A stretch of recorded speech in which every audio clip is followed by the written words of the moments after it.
स्वागत है दोस्तों आप सभी का हमारे आज के इस वीडियो में। वीडियो शुरू करने से पहले हमारे वीडियो को लाइक करना और हमारे चैनल को सब्सक्राइब करना बिल्कुल ना भूलें। तो चलिए हम शुरू करते हैं। दोस्तों, भगवान श्री राम ने बाली से धर्म, अर्थ और श्रेष्ठ गुणों से बताते हुए कहा, हे बानर, धर्म, अर्थ, काम और सदाचार और लौकिक सदाचार को तुम स्वयं ही नहीं जानते हो, तो अविवेक के कारण आज मेरी निंदा क्यों कर रहे हो। पर्वत, वन और कानूनों से युक्त सारी धरती एक शिवाकू वंश की राजा है, अतः यहाँ पर रहने वाली पशु, पक्षी और मनुष्य पर दया करने के और दंड देने के अधिकारी है। इस समय इसका पालन राजा भरत करते हैं। राजा भरत के तरफ से हमें तथा दूसरों के ओर से यह आदेश है कि जगत में धर्म का पालन और ईश्वर के लिए पालन किया जाए, तथा दूसरे राजाओं को यह आदेश प्राप्त है कि जगत में धर्म का पालन और प्रसार के लिए यत्न किया जाए। इसलिए हम सब अपने श्रेष्ठ धर्म में स्थित रहकर भरत की आज्ञा को सामने रखते हुए धर्म मात्र से भ्रष्ट पुरुष को विधि पूर्वक दंड देते हैं।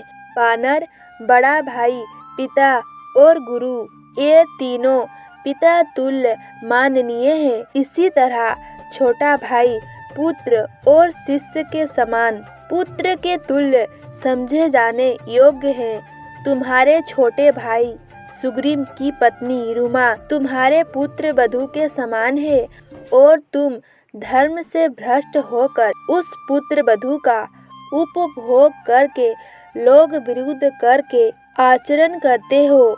मैं उत्तम कुल में उत्तम क्षत्रिय हूँ, मैं तुम्हारे पाप को क्षमा नहीं कर सकता।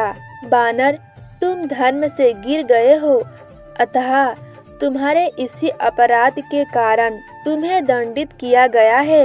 बानर, सुग्रीव के साथ मेरी मित्रता हो चुकी है। मेरा वही भाव है जो लक्ष्मण के प्रति है। वह अपनी पत्नी और राज्य के लिए मेरे संयोग करने के लिए कटिबद्ध है। मैंने बानर के समीप सुग्रीव को उनकी स्त्री और राज्य दिलाने की भी प्रतिज्ञा कर ली है। ऐसी दशा में मेरे जैसा मनुष्य अपने प्रतिज्ञा की ओर से कैसे दृष्टि हटा सकता है। धर्म पर दृष्टि रखने वाले मनुष्य को मित्र का उपकार करना धर्म ही माना गया है। यदि राजा होकर तुम धर्म का अनुसरण करते तो तुम्हें भी वही काम करना पड़ता जो मैं कर रहा हूँ। बानर, मनुष्य पाप कर अगर राजा के दिए हुए दंड भोग लेते हैं तो वह शुद्ध होकर पूर्ण आत्माओं के तरह स्वर्ग लोग जाते हैं। अगर राजा पापी को उचित दंड नहीं देता है तो उसे स्वयं ही उस पापी का दंड भोगना पड़ता है। तुमने जैसा पाप किया है वैसे ही प्राचीन काल में एक श्रमण ने किया था। उसे मेरे पूर्वज महाराजा मानधाता ने बड़ा ही कठोर दंड दिया था। तुम मुझसे युद्ध करते थे या नहीं करते थे, तुम्हारे वैधता में कोई अंतर नहीं आता, क्योंकि तुम शाका मृग हो और क्षत्रियों को मृगा में कोई दोष नहीं होता है। भगवान श्री राम के बातें सुनकर बाली ने उनके दोष का चिंतन त्याग दिया और हाथ जोड़कर कहा, नर श्रेष्ठ, आप जो कहते हैं बिल्कुल ठीक है, इनमें संशय नहीं है। मैंने प्रमादवश पहले जो अनुचित बातें कह डाली है उसमें भी आपको मेरा अपराध नहीं मानना चाहिए। मैं धर्म भ्रष्ट हूँ तो भी आपके शरण में आया हूँ। अपने धर्म युक्त वाणी से आज मेरी भी रक्षा कीजिए। भगवान, मुझे अपने लिए और तारा के लिए उतना शोक नहीं होता है जितना पुत्र अंगद के लिए हो रहा है। मैंने उसका बड़ा दुलार किया है। अब मुझे ना देखकर वो बड़ा ही दुखी होगा। मेरा एकलौता बेटा होने के कारण तारा कुमार अंगद बड़ा प्रिय है। आप मेरे उस महाबली पुत्र की रक्षा कीजिएगा। आपको जैसे भरत और लक्ष्मण के प्रति बर्ताव है, वही सुग्रीव और अंगद के प्रति होना चाहिए। बेचारी तारा को बहुत ही शोचनीय अवस्था हो गई है।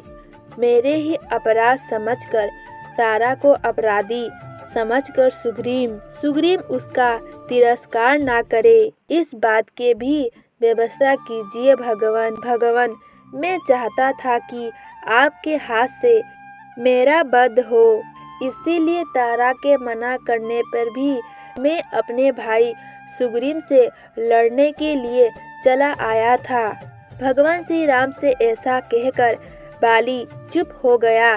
भगवान श्री राम ने तब बाली से कहा, हे वानर श्रेष्ठ, तुम्हें इस चीज के लिए संताप नहीं करना चाहिए। तुम अपने हृदय से शोक, भय और मोह त्याग दो। कुमार अंगद तुम्हारे जीवित में जैसा था उसी प्रकार सुग्रीव और मेरे पास सुख से रहेगा।